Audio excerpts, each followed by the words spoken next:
Assalamualaikum warahmatullahi wabarakatuh.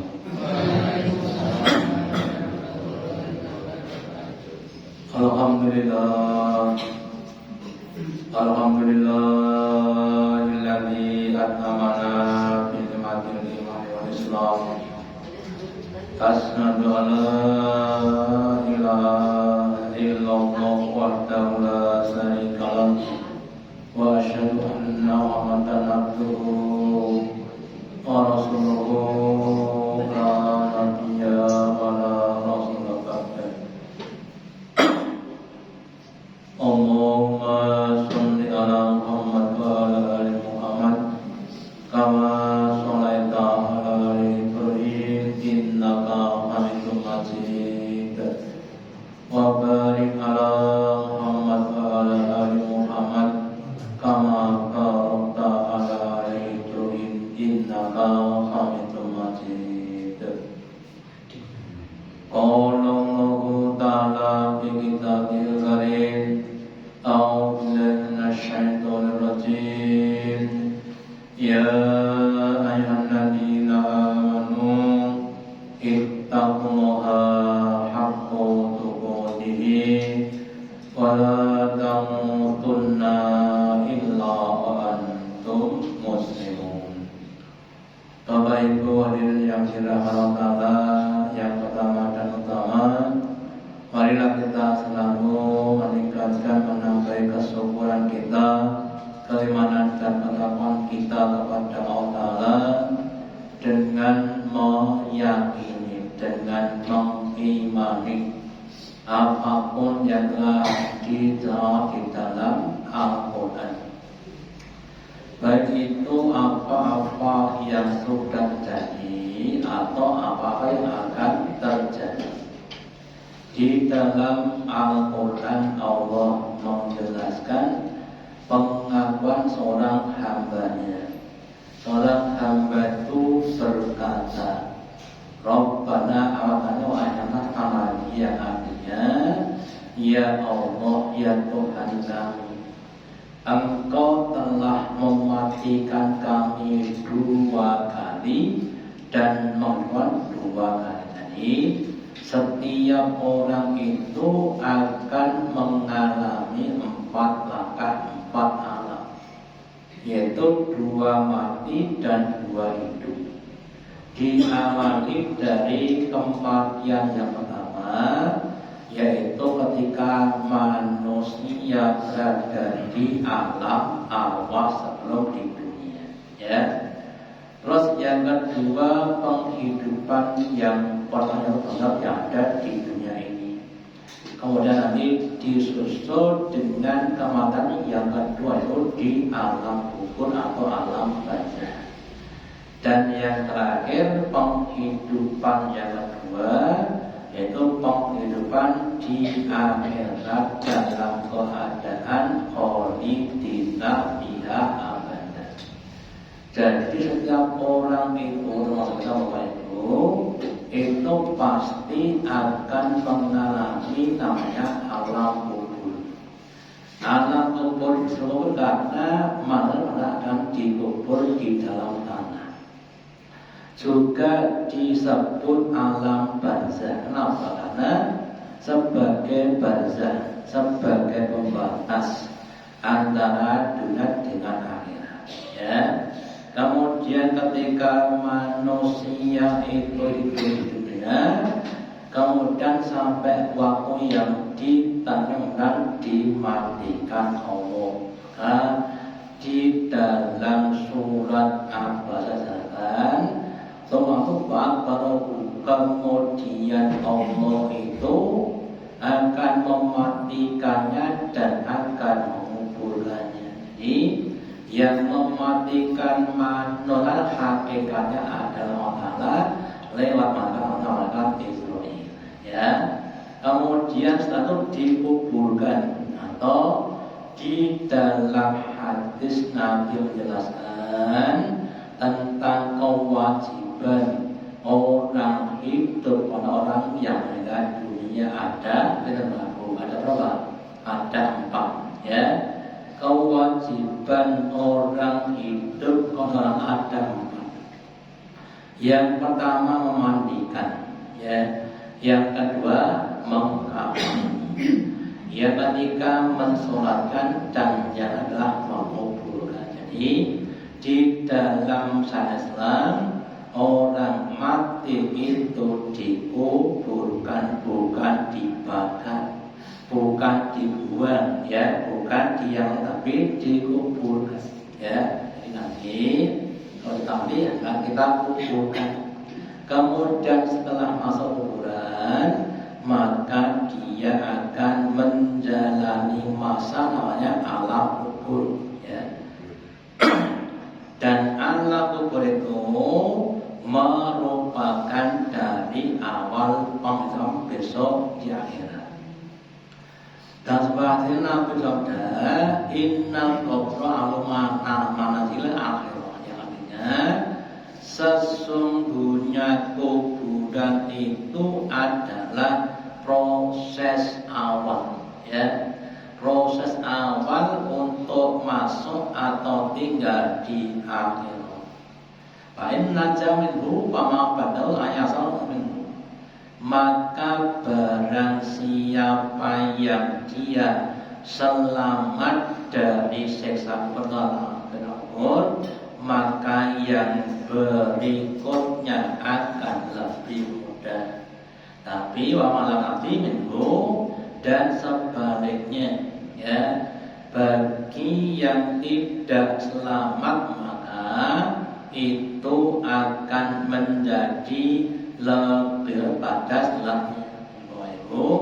Nanti setiap orang itu akan masuk kemudian adanya fitnah atau pertanyaan kubur, ya.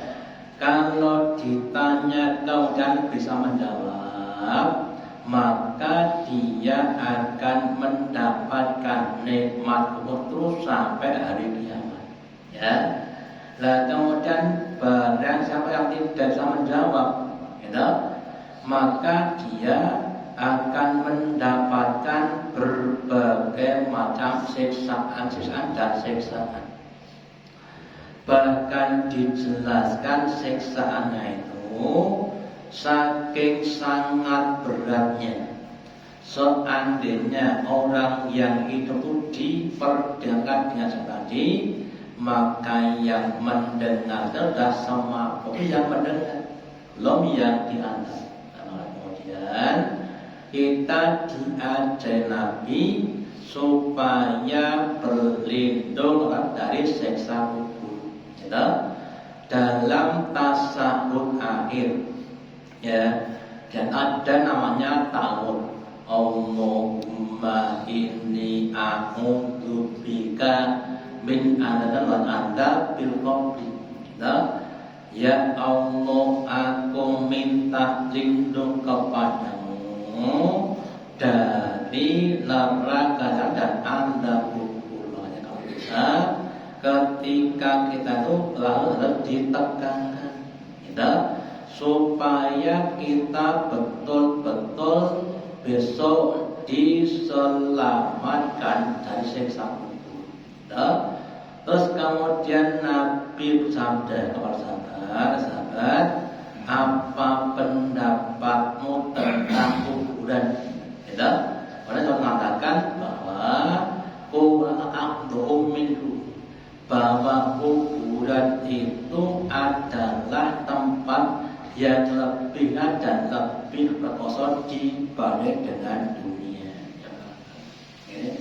Makanya Bapak Ibu, kalau kita sosok melihat ada orang yang hidupnya susah pengen mati, kan lo kita rumangsane mati luwe enak, ngelalu ten sebulan, kemudian tabrak sepuluh, kemudian mati. Rumangsane dan lebih baik, padahal dan lebih hot dibanding dengan dunia ini. Makanya kalau bisa kita sebelum kita ke kuburan, kita harus menyiapkan diri dengan beramal kebaikan-kebaikan. Kemudian yang kedua, salah satu yang perlu kita lakukan adalah kita beramal dengan istiqomah. Ya, Allah mengatakan alladzina qalu rabbuna Allah. Orang-orang yang dia itu menyatakan Tuhannya adalah Allah. Kemudian dia berilmu adalah kemudian sumastaqos dengan istiqomah boten berling boten danyang sampai akhir hayat. Lah ketika orang sudah sampai akhir hayat, kemudian tanah malaikat masih kemudian turun kepada orang tadi. Malaikat turun untuk apa? Untuk memberikan kabar gembira. Allah takhafu wa la tahzanu. Engkau jangan takut, ya. Engkau jangan takut terhadap apapun yang engkau hadapi di alam barzakh. Nanti kami yang akan membantu. Gitu. Wala tahzanu, dan jangan engkau merasa dengan apa yang kau tinggalkan di dunia. Nanti kami akan beriman yang lebih baik. Ini Bapak Ibu, salah satu cara untuk memudahkan untuk menghadapi fitnah dengan cara istiqomah dalam beribadah sampai akhir hayat. Kemudian amal-amal kita, ya, mulai dari sholat, puasa, itu yang nanti akan membela kita ketika ditanya di kuburan. Makanya monggo sholatnya dibaguskan, ya, supaya nanti bisa menjawab pertanyaan yang kita hadapi. Jangan sampai kita itu kemudian dibangun jane yo wong Islam ning boten salat, ning boten poso, ya, kita adalah nanti tidak ada yang membela kita, sehingga ketika dia sudah ditanya dan tidak ada pembelanya, maka kemudian dia akan dianggap. Ya. Terus kemudian apa saja yang ditanyakan di dalam kuburan? Ya. Dalam sebuah hadisnya Nabi bersabda, ya, sebagian yang ditanyakan di kuburan adalah man rabbuka, ya, siapa Tuhanmu, Allah atau yang lainnya. Wa ma dinuka, ya, dan apa agamamu, Islam atau non Islam. Wa dan siapa nabimu, ya. Lah orang-orang yang beriman ketika di dunia sudah melazimi, ya, bahwa Tuhan kita adalah Allah, bahwa adalah agama Islam, ya. Dan kemudian Nabi Muhammad, lah ucapan dan yang kemudian yang ditetap pada kita sampai nanti diangkat, sehingga meskipun umpama boten sak diparingi tulisan Muhammad Rasulullah, ya, kita tetap bisa menjawab apa saja teman kita, ya. Tetapi kalau orang itu tidak punya keyakinan, meskipun pun diparingi kepean, gitu, engkau ditakoni Tuhan namanya Allah, gitu, dan kamu namanya Islam, dituliskan kan gini, gitu, lebone kuburan, gitu, ya, ya tidak bisa menjawab, ya, karena dia tidak apa, jangankan di kuburan. Orang itu kalau nggak biasa melafalkan tidak akan bisa melafalkan ketika akan mati. Okay? Orang nggak biasa mengucapkan la ilaha illallah, ya nggak biasa. Akan mati disuruh membaca dia tidak bisa, ya nggak bisa. Sebelum mati kita bermulazamah melazimi, membiasakan dengan kalimat thayyibat. Ya. Kemudian itu diyakini bahwa Tuhan adalah Allah, tempat kita beribadah dan berdoa. Ya. Kemudian tentu agama Islam jangan sampai diganti, jangan sampai dicampur, dan sampai ditukar dengan yang lainnya. Ya, dengan Nabi kita. Nabi kita adalah Muhammad bukan yang lainnya. Adalah sebagian dari apa yang akan ditanyakan besok di kuburan. Menurut sahabat Nabi, ya. Kemudian di hadis lain juga diterangkan pula yang agak panjang, ya saya jelaskan saja ya. Ketika orang itu dikubur, maka akan didatangi dua malaikat yang warnanya hitam dan biru, ya. Kemudian dinamakan Munkar dan Nakir. Ya. Keduanya berkata saling berdialog. Ma kunta taqulu bi hadzal rajul, ya. Munkar pada Nakir, ya. Apa yang engkau tanya pada orang ini? Kemudian dia berkata, maka yaqulu wa Abdullah, ya. Maka ketika orang itu tadi diberi namanya apa? Putu, gitu. Kemudian ditanyakan, apa yang kau tahu tentang orang ini? Lah kalau orang Islam maka dia berkata, dia adalah Abdul dan Rasulnya, itu Muhammad. Gitu. Asyhadu an la ilaha illallah. Kami bersaksi bahwa tidak ada selain Allah, dan kami bahwa Muhammad adalah abdinya dan Rasulnya, bukan anaknya, bukan anaknya, tapi apa artinya? Kemudian keduanya berkata, ya, qad kunanau anaka tahu anda. Sungguh kami tahu bahwa kamu dulu di dan juga seperti itu.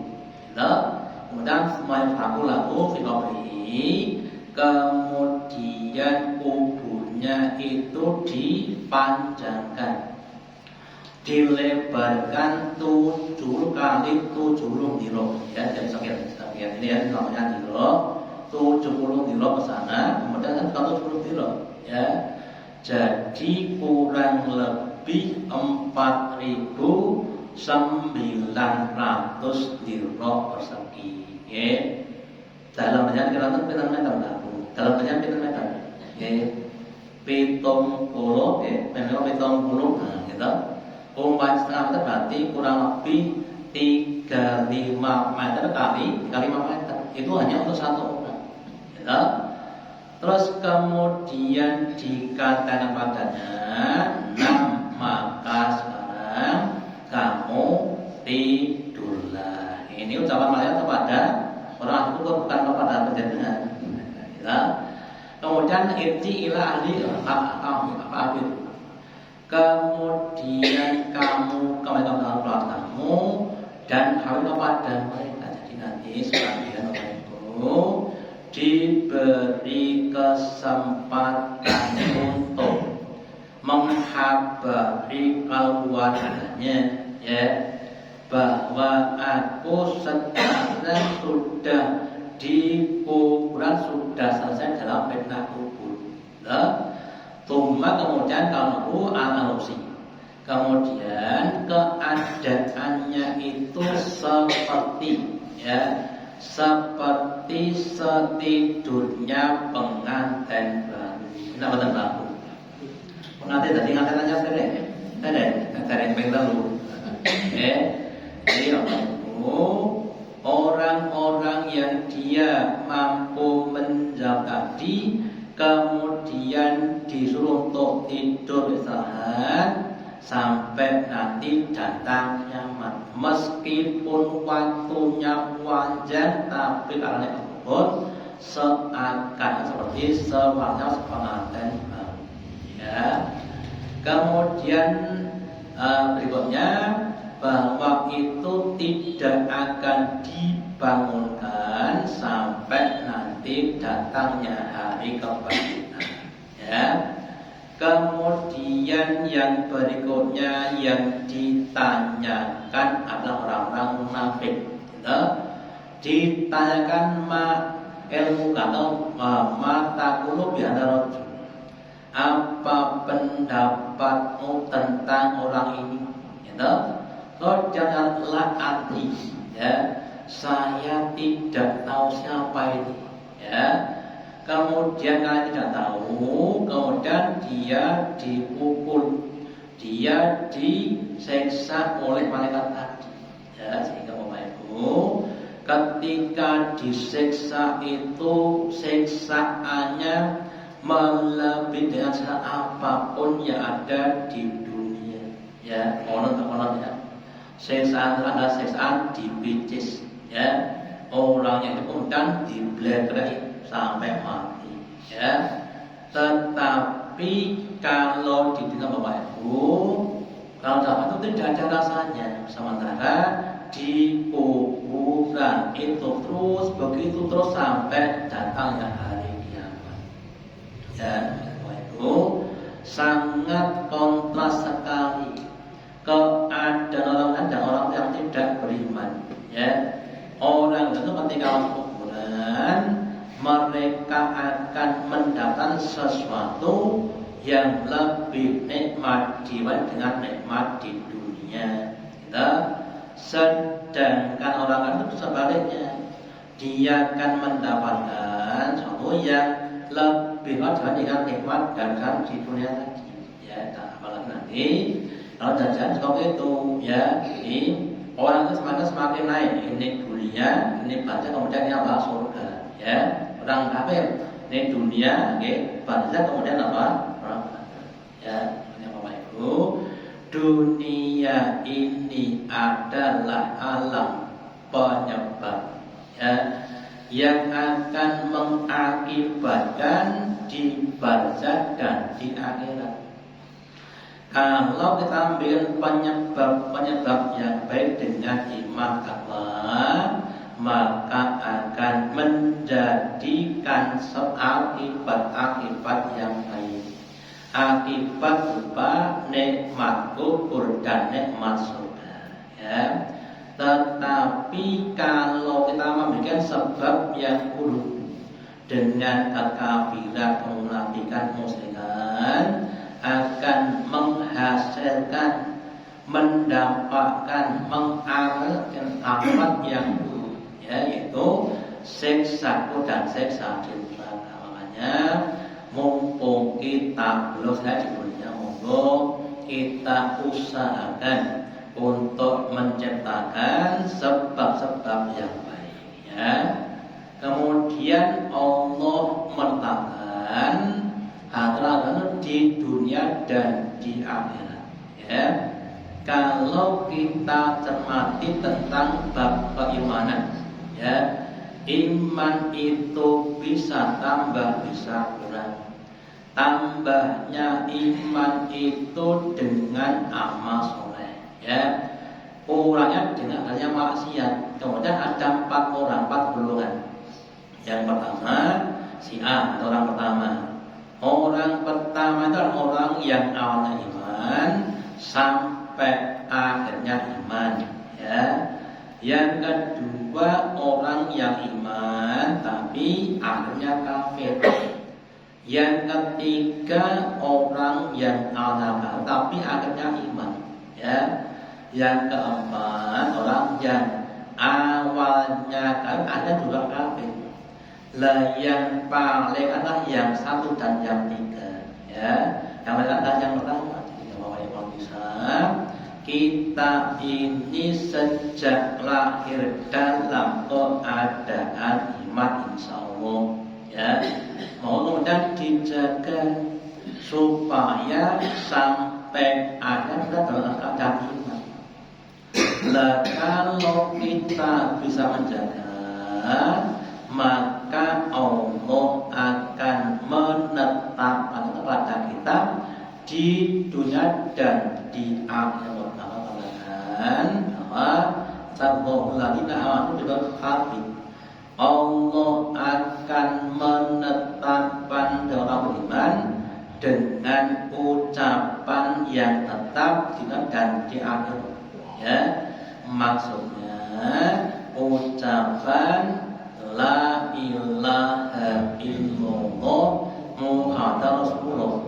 Ya, maaf, sebagian doa ya yang sepantasnya sebagian itu didoakan kepada orang yang kedua adalah Allahumma sabit biqouli sabit. Ya Allah, tetapkan dia dengan ucapan yang tetap, itu ucapan la ilaha Muhammadur Rasulullah tadi. Ketika kita bisa mengaji, itu yang akan menyampaikan jadi orang-orang yang selamat. Ya, tetapi kalau sebelum mati terfitnah, gitu, contohnya ada orang namanya Basiso, ya, seorang ulama pada zaman dulu yang akhirnya mati dalam keadaan kafir. Namanya orang yang kita itu kafir, yang kita suka itu dungo supados itu kita selalu ditetapkan dalam Islam. Jangan dijual hanya untuk mendapatkan dunia, ya, mendapatkan jabatan ya, jangan kita jual. Akan ditetapkan sampai besok di akhirat sana. Ya. Kemudian dikatakan pula atau kita sudah tapi seorang Muslim itu ketika ditanya kubur, dia akan bersyahadat ya bahwa Allah ilaha illallah. Jadi orang Muslim itu nanti kalau ditanya pasti bisa menjawab karena sudah ya ketika ada biasa untuk membaca. Gitu. Kalau kita baca tasawuf itu ada dalam bagian at-tahiyatu lillah. Satu dan kita bersyahadat asyhadu alla illallah. Kemudian kalau bahasa Muhammad Rasulullah adalah syahadat kita. Itu kita baca setiap kita tasawuf sehingga itu yang akan diterangkan dalam hati kita. Ya. Terus kemudian kubur itu akan menghimpit kepada penghuninya. Rasul bersabda, "Hadzalladzi tahramu lahu al-asar." Bahwa siksaan kubur itu sampai sampai bisa menggerakkan atau menggoncangkan arsy-Nya Allah Ta'ala. Ya. Kemudian dibukalah baginya yaitu abwas samai, pintu-pintu langit. Kemudian disaksikan sabuna alfan malaikati, disaksikan 70.000 malaikat. Lalu bermata sungguh kubur kemudian menghimpit dengan sebenar penghimpitan. Panjenengan ponate kecepet dari Pak. Jempolane kecepet lawang. Nek zaman dhewe. Nek tetara rasaten bolong nggih cepet ke lawang. Zaman dhewe kita. Lah kalau dihimpit pintu cuma sebagian itu yang adalah kubur ya, dihimpit kemudian sampai tulang dan kemudian apa? Gitu. Kemudian semua pekerjaan kemudian bagi yang iman terus direngganan kemudian dilebar itu baru orang-orang beriman. Lah bagi yang kafir kemudian terus terus dan sampai hari kiamat. Jadi itu kita lagi supaya kita berusaha bagaimana kita bisa tahu dari siksa kubur dan siksa yang lain tadi. Ya, kita usahakan jangan sampai disiksa kubur. Ya. Terus jangan dikatakan innal qawli dhamana. Sesungguhnya diku pada himpitan. Kalau kata atur nadiatan dan seandainya dia selamat, itu adalah minha Sa'ad bin Mu'adz, yaitu sahabat namanya Sa'ad bin Mu'adz. Sa'ad bin Mu'adz adalah seorang sahabat Ansor yang iman kepada Nabi, kemudian dia mengajak umatnya untuk beriman. Ya, terus ketika terjadi peperangan, dia adalah orang yang mau melindungi Nabi dari orang kafir. Jadi lo menunjukkan kalau kita kepengen selamat seperti saat itu ya, maka sebagian yang perlu kita lakukan adalah kita harus berusaha. Berdoa dengan sebaik-baiknya, ya, sholatnya monggo dibaguskan, ya, zikir, baca Quran, ya, kemudian yang lainnya termasuk ada kita jalani berbakti kepada orang tua kita, berbakti kepada tetangga itu harus kita ikhlaskan untuk bisa menerima yang sebanyak-banyaknya tadi. Ya, jangan hanya kita tuh ya maksudnya kadang-kadang sampai naisoi. Jangan begitu. Kita baca orang itu tidak kalau bisa dimaksimalkan. Jangan tidak maksimal karena apa? Akan kecil tadi. Kita usahakan melepaskan diri dengan cara banyak beramal. Ya. Terus kemudian bahwa kubur itu menghimpit orang, kemudian kalau orangnya bisa menyertai, kemudian akan selamat dan sebaliknya. Ya, kalau nggak bisa akan dihimpit dan bisa sampai datangnya hari kiamat. Karena apa ada di dalam kubur sana, ya, masuklah teman-teman kita. Belum sampai tapi kita diberikan api supaya kita bisa untuk menghindarkan dari adanya siksa kubur. Terus kemudian sebagian penyebab adanya siksa kubur, ya, Nabi bersabda, ya, bahwa ada dua orang yang akan disiksa, ya. Disebabkan yang pertama ayat takiru min bauli, yaitu orang yang ketika kencing itu dia tidak menutup dari pandangan orang lain. Terutama bapak ya, monggo kalau kencing kalau bisa di tempat-tempat yang terlindung dari pandangan orang lain. Nah, kemudian yang lainnya yang bilangan yaitu orang yang suka namimah. Namimah niku adalah adu-adu terus. Nek zaman iki jenenge tumbak tuduhan. Ya. Senengannya adu-adu adalah penyebab adanya timnya siksa kubur. Kalau bisa, kalau kita itu orang yang iman, ada teman yang sedang bertutur, jangan tapi harusnya apa? Dilerai. Jangan dikompori boleh tapi kemudian kita lerai. Ya.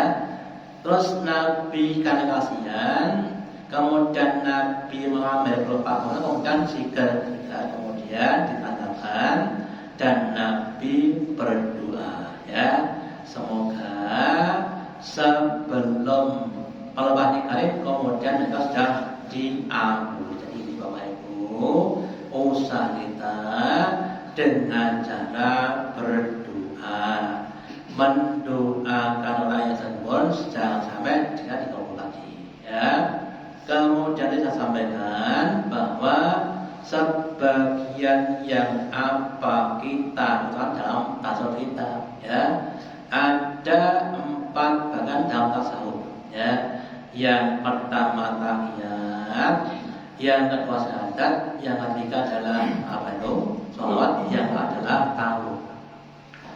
Dalam ketika mengucapkan Allahumma inna min adabi jahannam, ya Allah aku minta kepadamu dari adab neraka jahanam, wa min adabil qabri, dan dari adab wa min adabil mahya wal mamat, dan juga fitnahnya hidup dan fitnahnya mati tadi Fitnahnya mati itu sebenarnya mengatakan orang itu ketika akan mati Bapak Ibu, setan itu untuk semaksimal untuk mengkafirkan. Hanya kalau bisa, terus ditalkinkan supaya jangan tergoda setan, supaya mati dalam keadaan husnul khotimah, Kemudian yang punya dari yaitu fitnah masih kita jadi